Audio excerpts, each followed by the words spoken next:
continuing our running back primer. And one of my favorite players on Yes. earth is part of running back tier 4, Matthew. And that is Najee Harris. Yeah. Should we You want jump to straight talk? into it? Why don't you talk up Najee Harris? No, let's do a little overview of the tier first. Aaron Jones comes Yeah. in at 19, David Montgomery at 20. My man, Najee Harris, 21. Raheem Mostert, Ramondre Stevenson. DeAndre Swift, my mortal enemy, Jaylen Warren. Brian Robinson Jr., and then Tony Pollard, who kind of looks healthy again, and then Zamir White at the end. Let's start off with Najee. Najee, I think the case for Najee, Matthew, is simply that he was born to play for Arthur Smith. He really was. Smith Yes, loves sir. big-bodied running backs, and with Jaylen Warren, who looks like he's going to be okay, and may even play week 1, but Jaylen Warren dealing some soft tissue injuries, I think that Najee, even though it's not going to be super inspiring, it's not going to be super aesthetically pleasing, I do think he is going to get volume and be effective, Matthew. Yeah. Last 2 years under Arthur Smith, the Falcons had 500 or more running back touches. 500. Arthur Smith offenses have actually ranked top 3 in rush attempts 3 of his 4 seasons as a head coach or an offense coordinator. Remember, before Atlanta, he was in Tennessee with Derrick Henry. And so Najee Harris, who in all 3 of his years that he's played in the NFL, he's had at least 280 touches. He's had at least 1,200 yards from scrimmage. Like, again, it's not good. It is cheap volume. But given that they don't have much in the passing attack, it's going to be George Pickens and literally like Van Jefferson. I mean, no, seriously, and like Freiermuth and what, and like it's gonna be Najee Harris and Jaylen Warren and Najee Harris. Warren's a little bit banged up here as well. So Najee Harris, who very quietly was running back 23 last year in fantasy, not inspiring, running back 30 on a points per game basis. The running back 23 is because here's the other thing about Najee, doesn't get hurt. Yeah, I mean, like again, like the ultimate sort of this grinder, plotter, mutter, whatever you want to call it. Like, it is uninspiring. He's a poor man's James Conner, Jay Croucher. Yeah. But Yeah, I I'm would actually say so, with yeah. you. I'm actually Team Najee this year. Glad to see I'm very team Najee, and when you think about it too, like he can catch the ball as well. Whatever he gives you in the reception game is just a plus. 29 catches last season. He once caught 74 passes in the season. He won't do that this upcoming season. But like I said, whatever you can get in that department, you'll take it. And let's just let it be known, he is the Pittsburgh Steelers' starting running back. Yep. So, Lawrence, let's jump to Raheem Mostert, friend of the show, Raheem the Dream, put together a monster season last year. A little bit out of nowhere, was able to stay healthy, just a massive touchdown count, and looks to be primed again to be a key part of Mike McDaniel's offense. yeah, again, here's the facts. He's their starting running back right now. And can he get double-digit touchdowns this season? Yes, that's 10. The offense is too explosive. Matter of fact, Raheem Mostert getting all his touchdowns is kind of why Tua fell a little bit in getting his fantasy points. To get near the goal line, you just run the ball in, and that's what contributed to him getting 18 rushing touchdowns last season. Yep. All right. Anything on Raheem Mostert, Matthew? I mean, we talked about him. It just seems that someone who got 21 touchdowns last year can't be going this late in drafts. That's the thing. It's just like it feels like I get it. He's an over 30 running back that has an extensive injury history, and we all love Devon Achane. But he's still at his current ADP. Like, okay, he's probably not scoring 18 touchdowns again, but at his current ADP, he doesn't have to.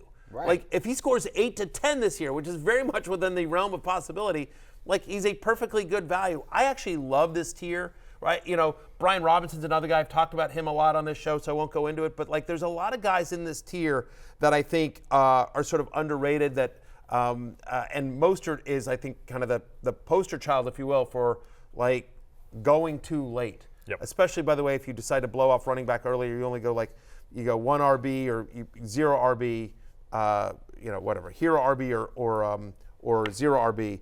Mostert is a really nice person to target in this range. Yep, Denny Carter was born to draft Raheem Mostert this season. Yep. All right, let's close out with our running back tier 5. A couple of key names in this one that we'll jump into. Chase Brown and Zach Moss, 28-29, back-to-back in a crowded Bengals backfield with a bit of uncertainty. Javonte Williams at 31, and then Tyjae Spears, Devin Singletary, Jonathan Brooks, who's going to start the season on the PUP list, hopefully back in week 5. Austin Eckler, Ezekiel Elliott, and Gus Edwards. Very quickly on Brooks. Again, if you don't need him to be a starter, I love Brooks because Brooks is going to get a monster workload over the second half of the season. Gus Edwards is another guy that I have a bunch of shares of this year because they are going to be so run heavy. It's going to be him and Dobbins in with the Chargers as well. Ezekiel Elliott there. We have some news into the studio about the Cowboys running back situation we'll talk about in a little bit. But the first guy I want to focus on there is Javonte Williams. And again, I feel like Javonte Williams is another guy, a much poorer version of James Conner, a poorer version of Najee Harris, where like early camp reports were really bad about Javonte Williams. But then recently, Samaje Perine gets cut. They do have Connor Rogers' favorite, Audric Estime. But it really feels like it's going to be Javonte Williams and Jaleel McLaughlin. We'll talk about McLaughlin in a second here. But Javonte Williams last year, very simply, like 200 rushes, over 45 receptions. He's one of only 8 running backs to do that. Both of his full seasons, he's had over 1,000 yards from scrimmage, over 240 touches, like 13% target share in 2023. Last year, remember, the Broncos led the NFL in running back target share. So he's a guy that can play all 3 downs. And like, I think he's somebody that's going to I think the Broncos offense is going to be better than people give it credit for.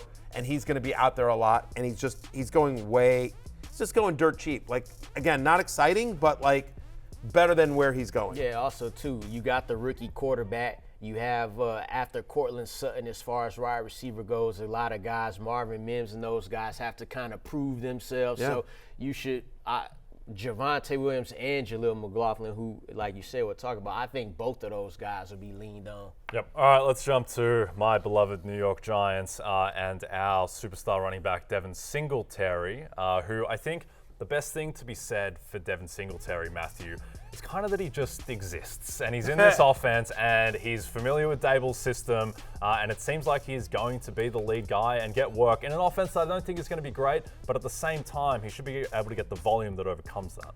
Yeah, he was good down the stretch for the Texans. To your point, he played for Daboll in Buffalo when Daboll was the offense coordinator there. He averaged over 200 touches and over 1,000 yards from scrimmage in Buffalo under Daboll as well. And so, look, Tyrone Tracy is there. I really like Tyrone Tracy as a second half of the year sleeper. He's one of my favorite late round targets. But at the moment, Devin Singletary should get a massive workload on what should be a sort of competent offense. But again, Singletary's a good enough pass catcher that he's not coming off the field. And especially to your point, it's either the rookie Tyrone Tracy or Eric Gray, neither of whom inspire a ton of confidence this early in the season. Right. Again, I have a lot of shares of Tyrone Tracy this year. I think he's going to have a nice year. But for at least the first part of the year, Devin Singletary is going to get a ton of volume, Lawrence. Yeah, it'll be all about the volume here, especially in an offense that we don't expect to be one of the better half of the offenses in the league. Last season, Devin Singletary only started 10 games, still ended up as running back 32 in total running back points. That is extremely good because those games that Devin Singletary didn't start, he wasn't getting a lot of touches in those games. Once he got going, he showed that he could do. His second half of last season is the reason he's the Giants' starting running back right now, and that he's not in the timeshare as of yet.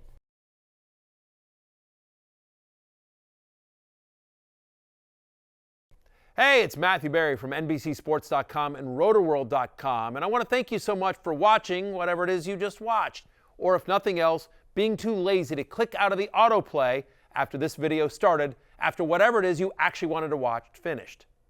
But now that you're here, I'd like to take a moment here to ask you respectfully now, okay? I'm asking you respectfully to subscribe to the NFL on NBC YouTube channel. You'll get the latest RotoWorld fantasy news headlines, all sorts of great shows, including my own Fantasy Football Happy Hour. So go subscribe now. Again, I'm asking respectfully.